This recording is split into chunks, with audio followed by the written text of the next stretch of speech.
안녕하세요. 말씀 메이커리 345번째 시간 기도하심으로 시작하겠습니다. 거룩하신 주님 감사합니다. 주님의 말씀을 묵상합니다. 성령님께서 말씀에 조명이 되어 주시옵소서. 우리 주 예수님의 이름으로 기도합니다. 아멘. 네, 오늘 보실 말씀은 욥기 31장 24절에서 40절까지의 말씀입니다. 나는 황금을 믿지도 않고 정금을 의지하지도 않았다. 내가 재산이 많다고 하여 자랑하지도 않고 벌어들인 것이 많다고 하여 기뻐하지도 않았다. 해가 찬란한 빛을 낸다고 하여 해를 섬기지도 않고 달이 밝고 아름답다고 하여 달을 섬기지도 않았다. 해와 달을 보고 그 장엄함과 아름다움에 반하여 그것에다가 절을 하는 사람들도 있다.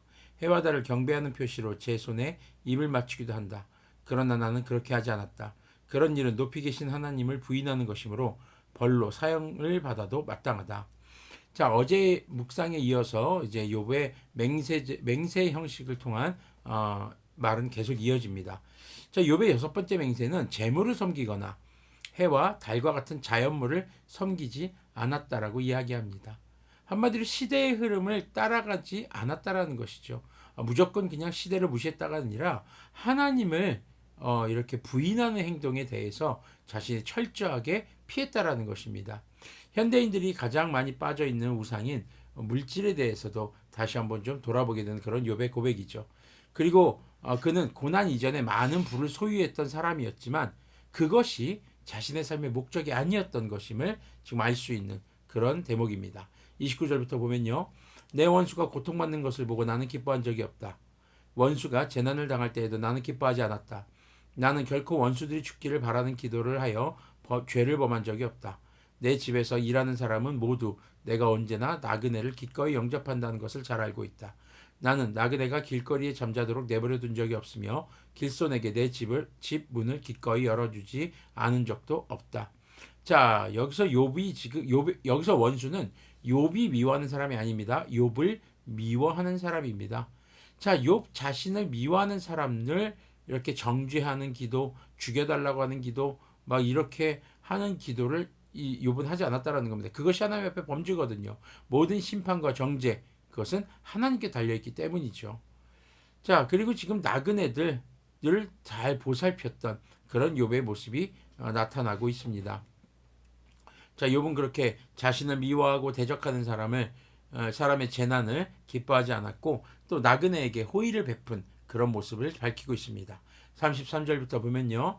다른 사람들은 자기 죄를 감추려고 하지만 그러나 나는 내 허물을 아주 감추지 않았다. 사람들이 무슨 말로 나를 헐뜯든지 나는 그것을 전혀 두려워하지 않았다. 남에게서 비웃음을 받을까 하여 입을 다물거나 집안에서만 머무르거나 하지도 않았다. 자, 욥의 모습이요. 지금 자신의 잘못을 숨기려고 하지 않고 만약에 잘못한 것이 있다면 그것을 인정하고 또 그에 대해서 책임을 지는 자세를 가져왔던 것을 볼 수 있습니다.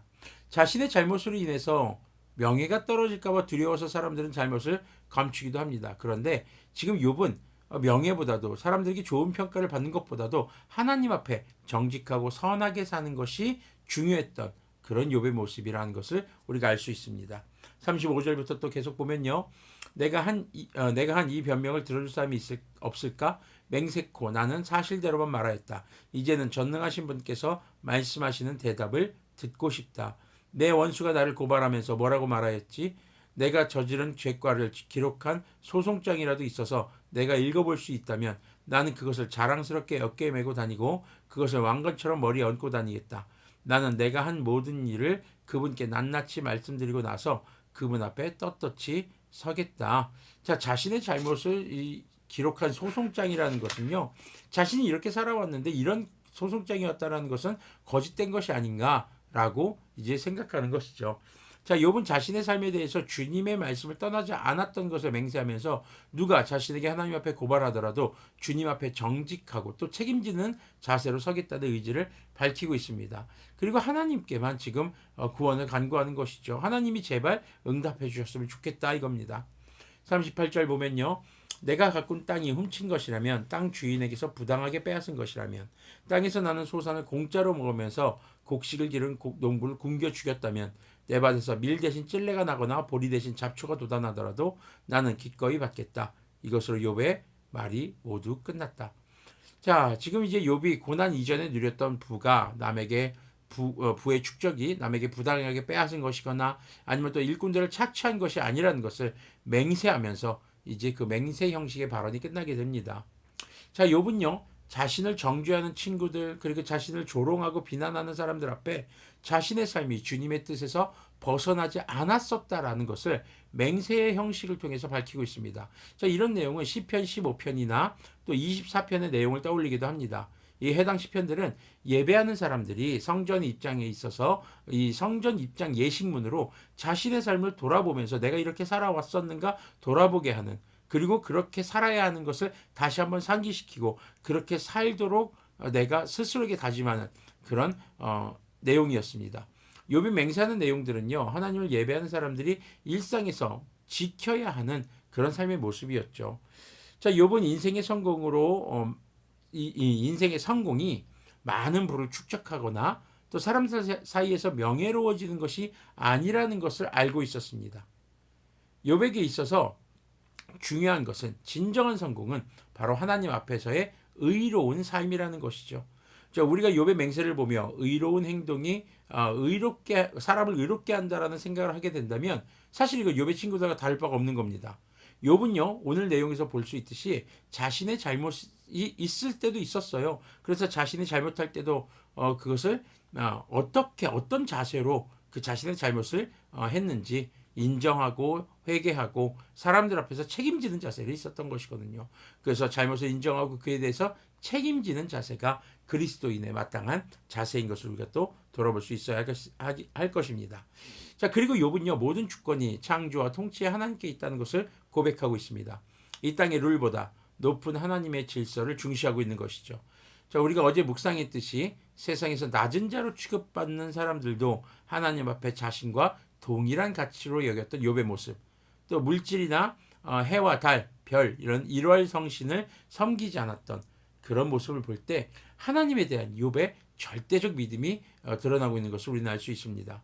자, 이런 욥의 고백은요, 자신을 정죄하는 친구들과 조롱하고 비난하는 사람들 앞에서 하는 말이기도 하지만 중요한 청중은 바로 하나님이십니다. 욥은 하나님께서 자신에게 응답하지 않으시면 구원의 길이 없다는 것을 그 믿음으로 하나님께 계속 구원해달라고 간구하는 것이죠. 특히 이런 맹세의 형식으로 말하는 것은요, 욥이 지금 자신에게 남은 거 딱 하나밖에 없죠. 뭐밖에 없어요? 생명이죠. 생명까지 걸고 주님께 간구하는 것이라는 것을 우리는 알아야 할 것입니다. 그리스도인이 어떻게 살아야 할지 먼저 우리가 돌아볼 수 있어야겠고요.